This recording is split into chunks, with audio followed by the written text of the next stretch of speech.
Inside the royal palaces of Eswatini, a quiet but powerful battle has been unfolding for years. The king has 16 wives, each with their own palace, their own ambitions, and their own stake in the kingdom's future. But none of them hold as much influence as the woman they've all learned to fear, the Queen Mother. Known as the Indlovukati, she's more than the king's mother. She's a co-ruler, a gatekeeper, and for many of the royal wives, a direct rival for power. Now, with the arrival of a new wife, rumored to be the daughter of Jacob Zuma, tensions in the palace are growing even stronger.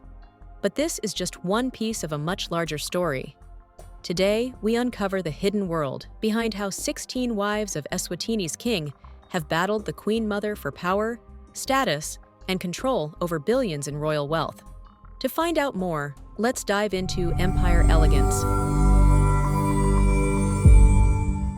To understand how this struggle began, we must look at the unusual structure of Eswatini's monarchy.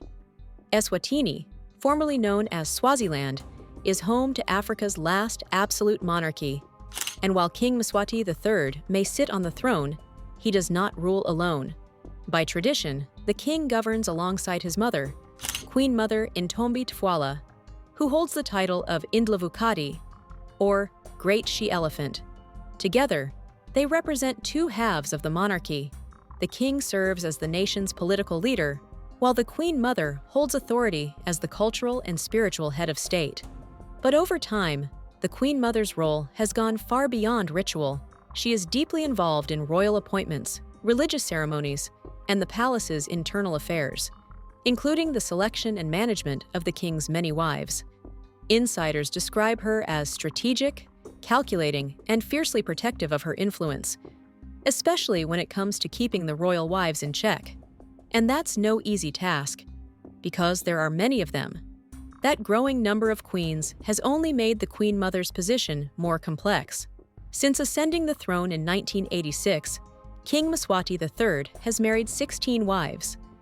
Many were chosen during the Umhlanga, or reed dance, an annual ceremony where thousands of young women perform before the royal family. The king's selections are deeply rooted in cultural tradition, but they also serve political and strategic purposes. Some brides are linked to powerful families or regional clans, strengthening tribal ties. Others are chosen for their public appeal. Each wife is given a lavish palace, a team of servants, and often a role in cultural diplomacy. But life as a royal consort isn't always peaceful. These women operate in a world where status is everything. The wives compete for attention, for resources, and for the king's favor. And behind their polished public appearances, a quiet hierarchy has emerged, with some queens gaining influence, while others slowly fade into obscurity. As that hierarchy has formed, some queens have stood out, for better or worse.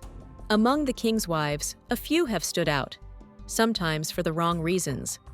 Nkosikazi Lambikiza, the king's first wife, is a trained lawyer and one of the most publicly recognized queens. Early in her marriage, she played an active role in public life, speaking at events and even advocating for women's rights. But according to multiple reports, Lambikiza's modern ideals often clashed with traditional expectations and, more significantly, with the Queen Mother's conservative values. As Lambikiza rose in visibility, her influence was reportedly curtailed. Her appearances became less frequent. Her voice in royal matters diminished. Then there's Lamagwaza, a lesser-known queen who allegedly fled the palace in fear. Her departure remains clouded in mystery. Some believe she had fallen out of favor with the Queen Mother. Others suggest she had attempted to assert herself and was swiftly removed from the inner circle. These are just two examples, but they reflect a broader pattern. Wives who gain too much influence often find themselves sidelined, and it's the Queen Mother, palace insiders say, who orchestrates those moves behind the scenes. That pattern begins to make sense when we examine the Queen Mother's real role inside the palace. Queen Mother Intombi Tfwala is not just the king's mother. She's the palace's most powerful guardian of tradition. She was selected as Indlovukati when her son became king at just 18, and for nearly 4 decades, She has helped manage the kingdom, not only in public rituals, but in private decisions that shape royal life. Her influence extends across multiple levels of palace operations. She controls the visibility of royal family members, presides over ceremonial roles, influences discussions around succession, and, most notably, guides the behavior and rank of the king's wives. If a queen becomes too outspoken, too politically active, or too ambitious, the Queen Mother is said to manage the situation, either through reduced access to the king, decreased ceremonial duties, or quiet removal from public view. Some former staff have even alleged that certain queens have been exiled, their names removed from official mention without public explanation. And while no one challenges her openly, the other wives reportedly operate in a climate of caution, knowing that one wrong move could cost them their palace, their privileges, or even their place in history. And then came a new twist, one that reignited all those old tensions. In 2023, news quietly broke that King Mswati had taken a new wife, his 16th. Her name was Nomchebo Zuma, a young woman from South Africa. But what made this marriage unusual was the rumor that she was the daughter, or close relative, of Jacob Zuma, South Africa's former president.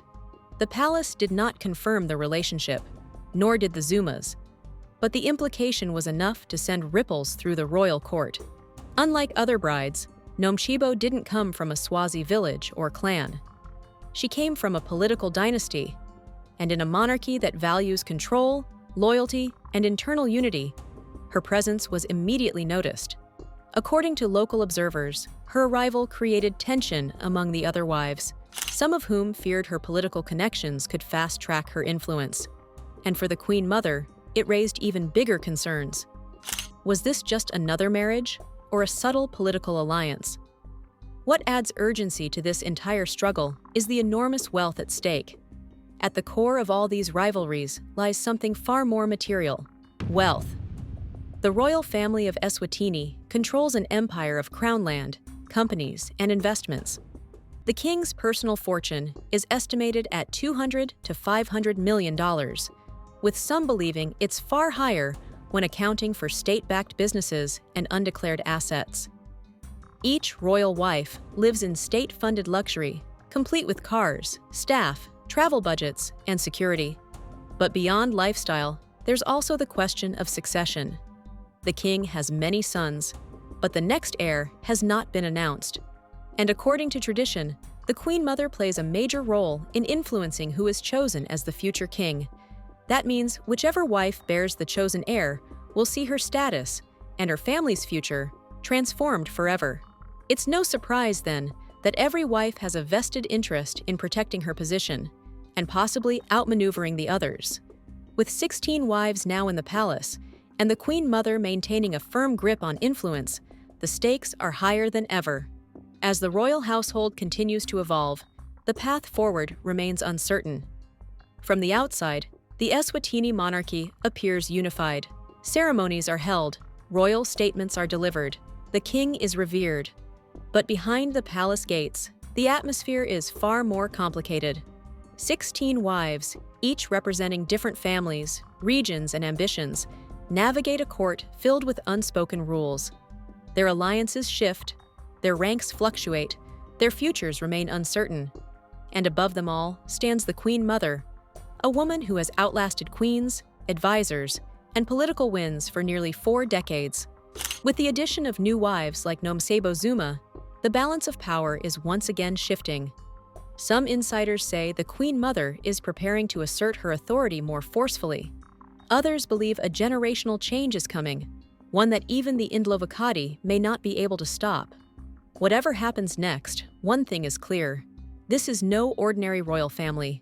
It's a dynasty built on tradition, governed by hierarchy and bound by secrecy. And the silent war between the Queen Mother and the wives is far from over. Which wife will rise to power next? Will the Queen Mother retain her control?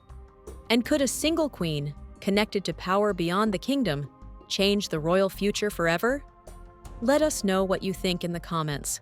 If you enjoyed this story, don't forget to like and subscribe to Empire Elegance and hit the notification bell for more powerful stories about the lives and legacies of the world's most influential figures. Thanks for watching, and we will see you in our next video.